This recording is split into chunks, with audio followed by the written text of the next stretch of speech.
Hello everyone, welcome to another video. This is the video where I'll be showing you how I make deliveries, since I had loads of comments asking how do I make delivery. So this is a video where you get to see how I'll show you how to do it. Let's roll. Now a few days ago I posted on the community asking what train is this, once answer only, and I also said whoever leave the best comment and get a heart for me, you can get to choose whatever TOC livery you like. I can put on that class 800 shown on the second picture as an example, and I'll make a video plus a full tutorial on how to make delivery.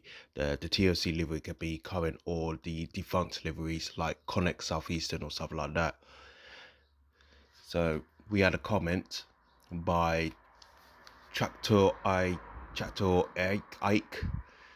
saying, here we see a LNER Class B1 number 8306 Bongo, which has quite a funny story related to it.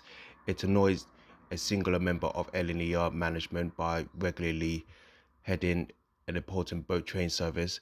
This director supposedly asked for a different engine to put on the service, as he thought that Bongo was the silly name for such an important passenger train.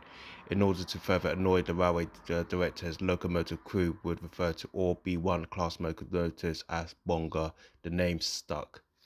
So that is the best comment. I liked it. So he get to choose what livery he wanted, and he picked a First Great Western dynamic livery, which I'll do a full video of that as well along with it. But before I'll do that full livery of that First Great Western dynamic livery, I'm just going to quickly show you a video on how to actually make the livery. Now it's very straightforward, very simple, very easy. Just simply go to Wikipedia, just pick any TOC you like. Some of them will have diagrams on it, like you see here on whole trains. So I'll pick that one, and I'll just open Microsoft Paint Classic, not 3D Classic. And from there I'll just work my way around the livery. So whatever livery you want, you just work your way around it.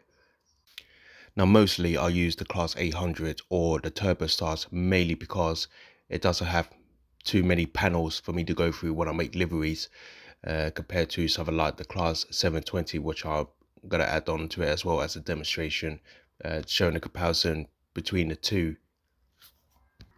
For both of these trains, I'm just going to use a random livery. So for the 800, I'm just going to give it a simple red and white, and for the class 720, I'm just going to give it a blue livery with a yellow stripe. I had a few people as well asking if I could do it on a class 185 and some other liveries, other trains as well. The problem with those, however, is how the diagram is set out. So it's got like 274 million shades of colors on one train, as you will see on a Transpennine Class 185.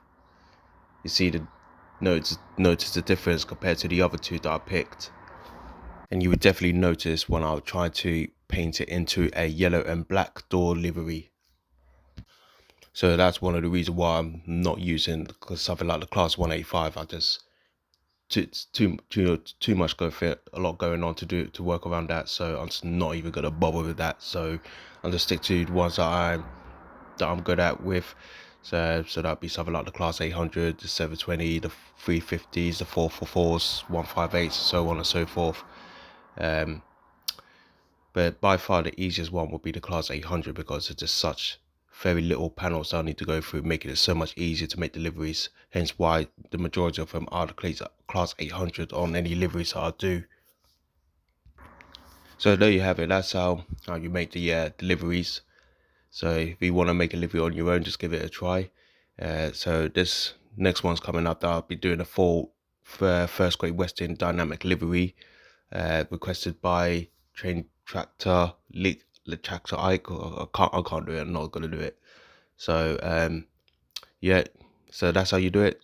If you like it, leave a comment, send a like, share it out, and thank you all for watching. Enjoy.